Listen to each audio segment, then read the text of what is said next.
Well, Tess Scott, understandably, these parents want these administrators fired if it holds true that they did not report what happened at the soccer field all those months ago. But there is some support circulating online. Take a look at these flyers that simply say that they support Principal Kirk Thomas and Athletic Director David Kleka. This is the flyers online that's gathering some support for these individuals. But the reception I got from parents in person, way different from that flyer online. Some background to this story. Police say there's a fight involving a gun at a soccer game at Mesa High School 11 months ago. According to investigators, Principal Kirk Thomas and Athletic Director David Kleka did not report the fight to police because they did not want a police presence at the school.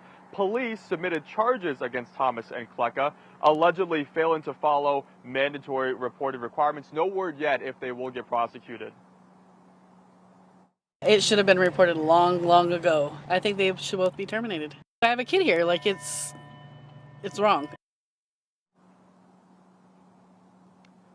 And those parents just now finding out about this. And the school district, they said that they did an internal review and they found that the district or the administrators did not follow the proper protocols. There was a security guard who we spoke to here on Arizona's Family who reported that fight even when he was told not to. That was his allegation by the administrators. He has been fired since. Coming up at 7 o'clock, we're going to dive a little more into that angle, plus more reaction from parents, guys.